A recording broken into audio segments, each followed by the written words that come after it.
Hello everyone, कैसे हैं आप सब। आई होप आप सभी अच्छे होंगे। So this is part 3 video of one word substitution, यानी कि वाक्यांश के लिए एक शब्द। उम्मीद करती हूँ आप सभी ने पार्ट 1 और पार्ट 2 वीडियो ज़रूर देखा होगा।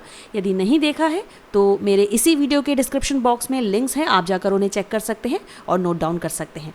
चलिए शुरू करते हैं अगले स्टेटमेंट के साथ। याद रहे आप सभी को नोट डाउन ज़रूर करना है, क्योंकि किसी भी चीज़ को यदि हम नोट डाउन करते हैं, लिखते हैं, तो वो हमारे माइंड में अधिक देर तक रहता है, यानी कि स्टेबल हो जाता है। आई होप आप समझ गए होंगे।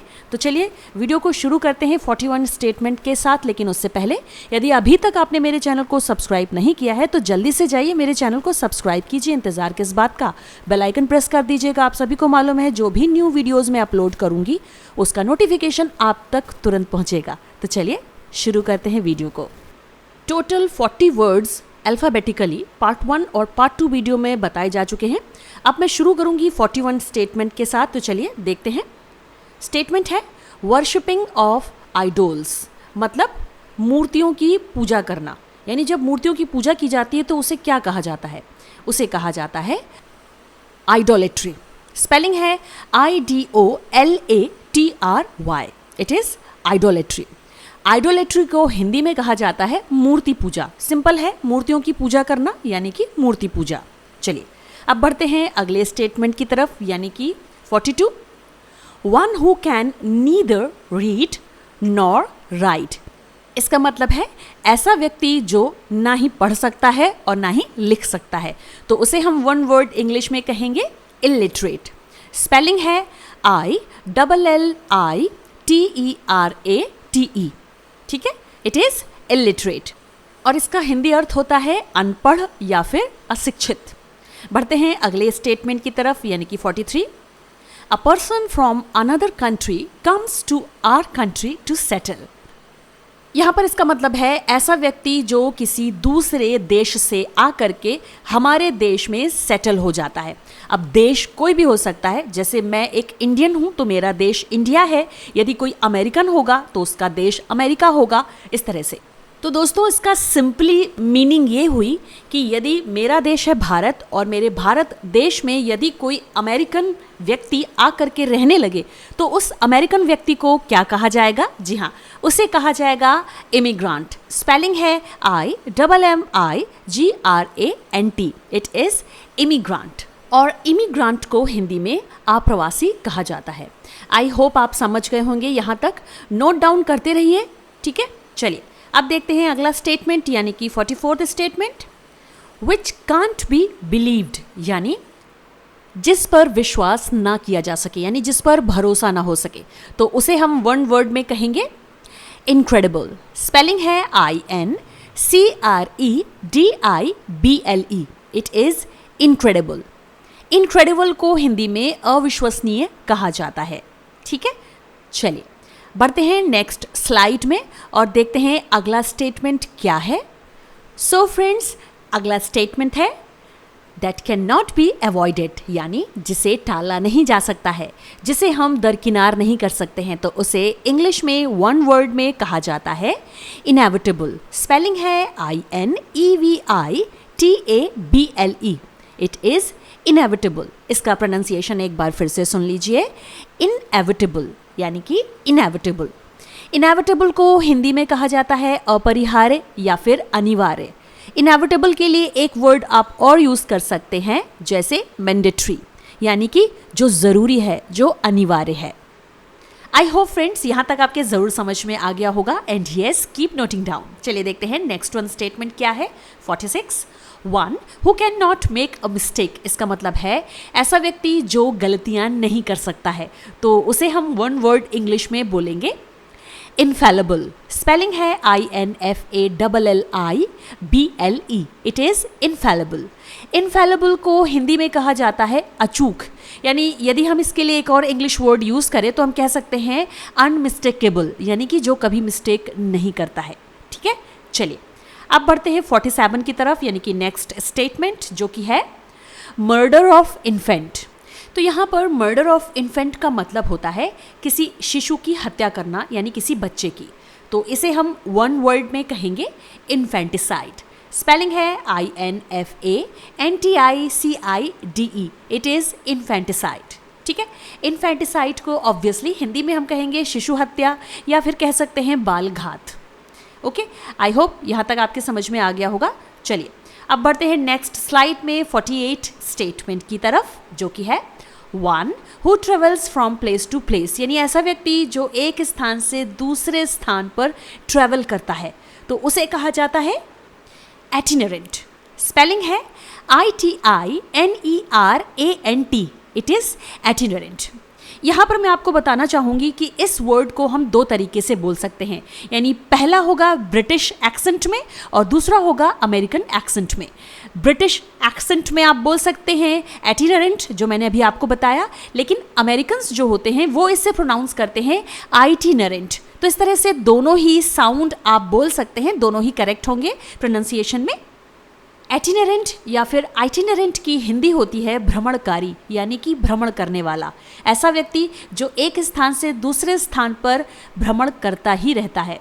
इसके लिए एक और वर्ड यूज़ किया जाता है हिंदी में, आम बोलचाल की भाषा में आपने ज़रूर सुना होगा, रमता जोगी। जी हाँ, अक्सर ही ये वर्ड सॉन्ग्स में भी यूज़ किया जाता है। तो इस तरह से एटिनरेंट को हम हिंदी में कहते हैं भ्रमणकारी। सो आई होप दोस्तों आप सभी को इस वर्ड का प्रोनाउंसिएशन और मीनिंग सब समझ में आ गया होगा। चलिए अब देखते हैं नेक्स्ट स्टेटमेंट क्या है। तो अगला स्टेटमेंट है 49th, a disease spread by contact, यानी ऐसी बीमारी, ऐसा रोग जो किसी के संपर्क में आने से फैलता है। ठीक है, तो इसे हम कहते हैं वन वर्ड इंग्लिश में इन्फेक्शंस। स्पेलिंग है INFECTIONS, it is infections. Hindi में इसे संक्रमण कहा जाता है। आई होप आपके समझ में आ गया होगा। चलिए अब बढ़ते हैं अगले स्टेटमेंट पर, यानी कि 50th स्टेटमेंट, जो कि है लॉस ऑफ स्लीप, यानी नींद का न आना, नींद गायब हो जाना। तो इस कंडीशन को वन वर्ड इंग्लिश में कहा जाता है इंसोम्निया। स्पेलिंग है INSOMNIA, इट इज़ इंसोम्निया। इसे हम इंसोम्निया भी प्रोनाउंस कर सकते हैं, दोनों ही प्रोनाउंसिएशन करेक्ट हैं ब्रिटिश और अमेरिकन एक्सेंट के अकॉर्डिंग। इंसोम्निया को हिंदी में कहा जाता है अनिद्रा, यानी निद्रा का न आना। चलिए बढ़ते हैं नेक्स्ट स्लाइड की तरफ। 51 statement, 1 who knows many languages. जी हाँ, ऐसा व्यक्ति जो बहुत सारी भाषाओं की जानकारी रखता है, उन्हें जानता है, तो उसे वन वर्ड इंग्लिश में कहा जाता है लिंग्विस्ट। स्पेलिंग है LINGUIST, इट इज़ लिंग्विस्ट। और हिंदी में लिंग्विस्ट को बोला जाता है भाषाविद। विद का मतलब होता है विद्वान, यानी कि भाषा का विद्वान। तो ये रही हिंदी मीनिंग। चलिए अब बढ़ते हैं 52 स्टेटमेंट की तरफ, जो कि है एक्लिप्स ऑफ मून, यानी जब चंद्रमा को ग्रहण लगता है तो उसे वन वर्ड इंग्लिश में बोला जाता है लूनर। स्पेलिंग है LUNAR, it is lunar. Lunar को हिंदी में हम कहेंगे चंद्र ग्रहण। वेरी सिंपल, आप सभी जानते होंगे। चलिए इसके बाद अब हम चलते हैं 53 स्टेटमेंट की तरफ, जो कि है एनिमल्स विच गिव मिल्क। जी हाँ, ऐसे जानवर जो दूध देते हैं, जो हमें दूध प्रदान करते हैं, तो ऐसे जानवरों को वन वर्ड में कहा जाता है मैमल्स। स्पेलिंग है MAMMALS, यानी कि मैमल्स। और मैमल्स को हिंदी में कहा जाता है स्तनधारी। आई होप यहाँ तक आपके समझ में आ गया होगा। नोट डाउन करते रहिए, लिखना बंद मत कीजिएगा। चलिए बढ़ते हैं नेक्स्ट स्लाइड की तरफ और देखते हैं 54th स्टेटमेंट, जो कि है बुक रिटन बाय हैंड, यानी ऐसी किताब जो हाथों से लिखी गई है, तो उसे वन वर्ड इंग्लिश में बोला जाएगा मैन्यूस्क्रिप्ट। स्पेलिंग है MANUSCRIPT, it is manuscript. Hindi में इसे हस्तलिपि या फिर पांडुलिपि भी कहा जाता है, यानी कि जब किसी पुस्तक या किसी पत्र पर स्वयं हाथों से लिखा जाता है तो वो कहलाता है आपका मैन्यूस्क्रिप्ट। आई होप आपके समझ में आ गया होगा। चलिए देखते हैं 55th स्टेटमेंट, जो कि है मर्डर ऑफ ओन मदर, यानी जब कोई व्यक्ति खुद की माँ का कत्ल कर देता है तो उसे वन वर्ड इंग्लिश में कहा जाता है मैट्रिसाइड। स्पेलिंग है MATRICIDE। It is मैट्रिसाइड।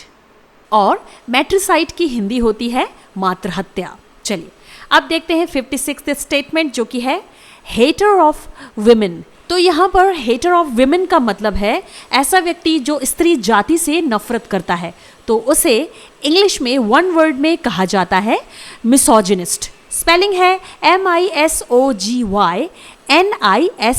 It is misogynist. एक बार फिर से सुन लीजिए इसका प्रोनाउंसिएशन, मिसोजिनिस्ट।